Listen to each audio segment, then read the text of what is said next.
Hi guys, welcome back to the channel. Today doing a little bit of a different type of video, doing a review video for you guys to see kind of sort of compare the different knives that we have. I did want to point out these two over here. These are clone OTFs that somebody, one of my friends sent me. They are not by any reputable seller. I think he got them maybe off of like AliExpress or Alibaba or one of those weird Asian sites. So these are not authentic at all. But I wanted to show kind of contrast of what these do versus real ones that are from reputable companies.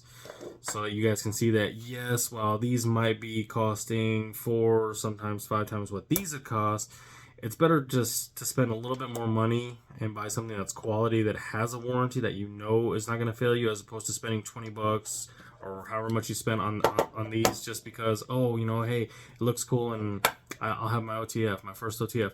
If you're going to get an OTF to start, that's great, that's awesome, but save a little bit of money and buy a decent knife. Now, you don't have to just, oh, the first thing you saw, go ahead and buy it, because it might turn out to be a total bust, and you'd be really disappointed if that was the case. So, all right, we'll start off with one of my favorites from Normandy Knives. This is a Crusader 2.0. Tell by the little logo right there. D2 steel, made in the U.S., assembled and everything, right here in Utah. Good knife. You can feel how smooth the action is. Really good. These are using hex keys for all the little nuts in there. Standard window punch. Just need like a little Allen key, slide it through the middle, and just twist it out. No problem. They have started to use the ball bearing type punch, which I think is pretty good because it doesn't dull out like most window punches. Let's see, do I have one? Okay, so like this one would have, it's just like a straight piece of steel. So after a while of using this is going to get completely flat and blunted out because of all the use. So, yeah, that's that one. So next one is a knife from Cobra Tech Knives. It's their green zombie color. Again, really nice. Got the little symbol on there. A D2 steel, also made in America, Texas actually. Shout out to Texas. It does have a little bit of heft and weight to it, but that's because of the materials. But again, you know, you just feel how smooth the action is. It's so nice. So that extra weight does help carry, especially when you're using the window punch, because like I said, these are also a ball bearing type punch. So when you're going ahead and punching through the window, you want to have some weight and heft next to it, because that way you don't have to, you know, constantly be hitting over and over and over again. So it'll just take, you know, maybe 1 or 2 hits. This is going right through. The last but not least of the brand knives, this one is my Microtech. It is a UTX 85, as you can tell by the handle. Let's see. Let's say, yeah. That's not on the model, but it does have serial numbers and it shows it's Microtech. Obviously, you can't just go buy off the knife clip, because you know anybody could just forge a knife clip. But I will say one of the differences where you start to notice where a quality knife versus a knockoff knife comes in is Microtech uses proprietary screws and punches on all their knives. They actually have developed these screws by themselves. So you see, got the tri-wing screws that are proprietary to them, got the tri-punch. So that's not something that a lot of companies are going to invest in knocking off, because it's not worth it to them, because then they have to increase the price of their product and then they're not going to make as much. So, but yeah, put it in, out. It's just like butter.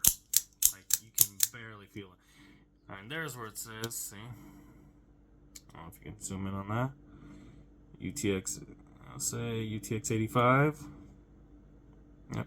And the great thing I like about these particular knives from Microtech is that a little date that's on there right there, that'll tell you when this knife was actually made for you.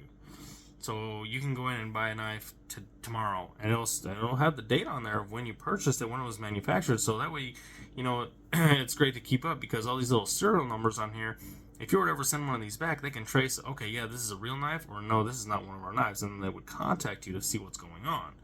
So that's helpful to have.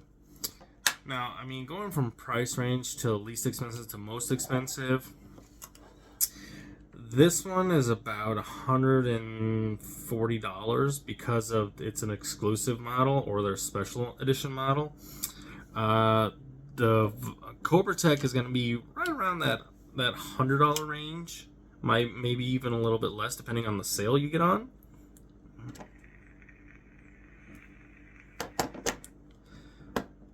Now, the Microtech, even though it is a UTX 85 and it's obviously somewhat smaller than the other ones, as you can compare, it's smaller, not horribly smaller, just somewhat noticeable. But if you have somewhat medium to smaller hands, it's gonna be perfect for your hands. Whereas something like this, it's gonna be a little bit on the heavier side. But anyway, so even though this one is slightly smaller, this one is more expensive than these two others.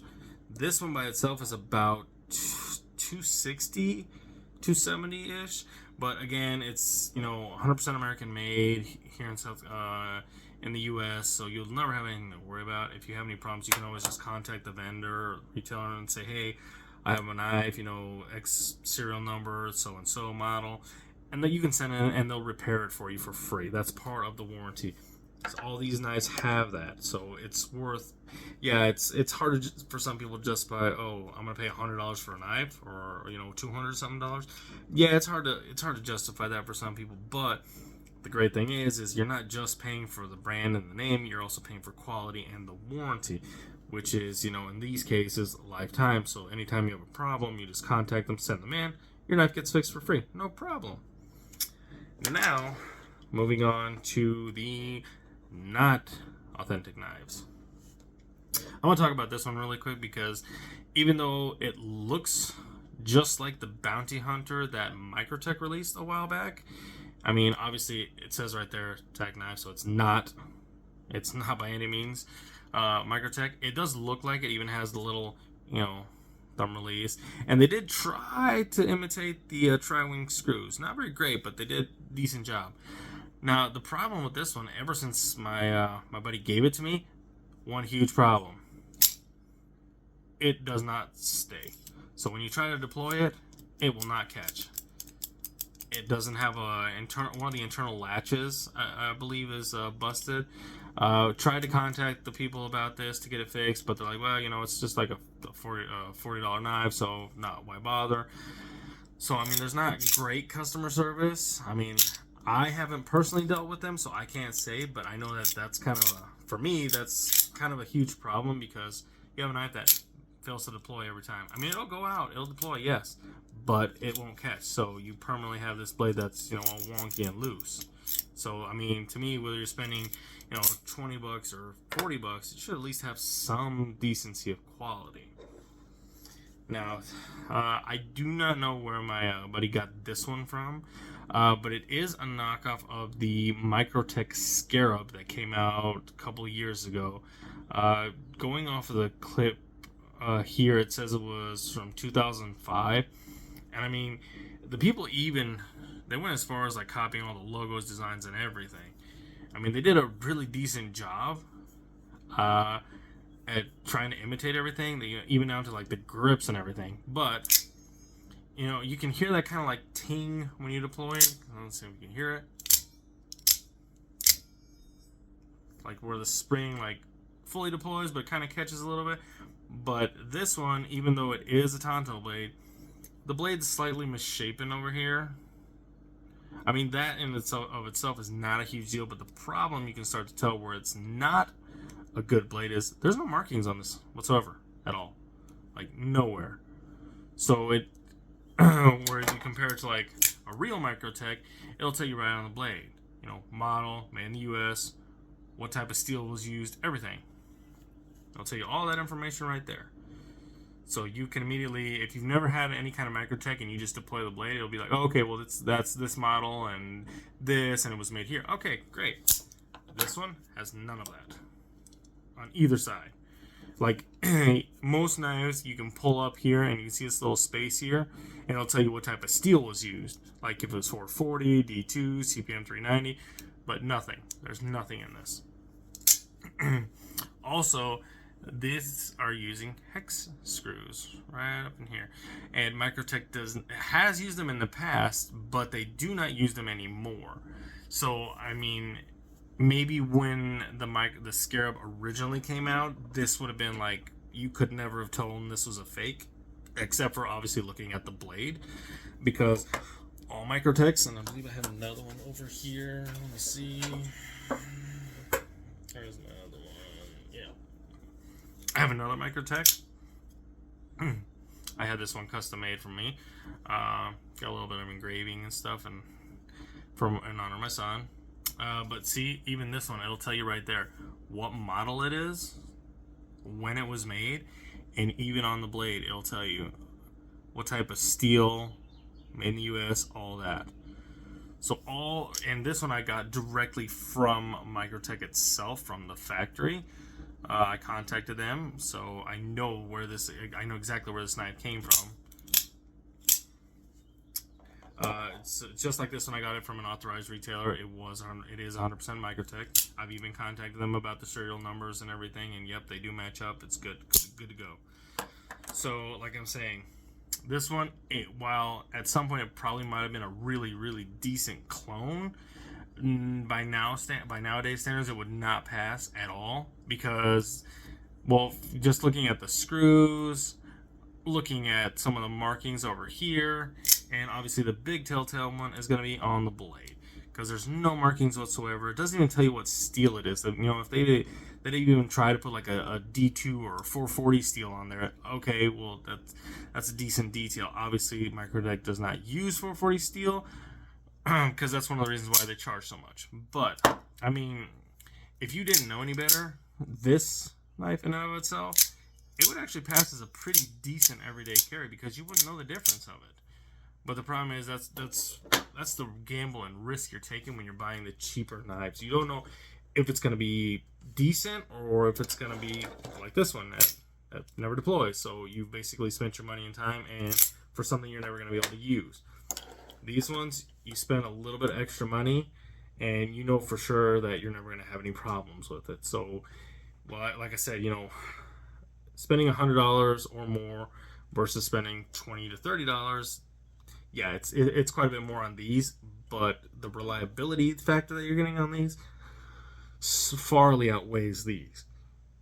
So it's kind of, what do you want to gamble on? Do you want to gamble your $20-$30 on maybe getting one of these and it may or may not work, or you want to save up, spend a lot of extra money on one of these and know for sure it's going to work?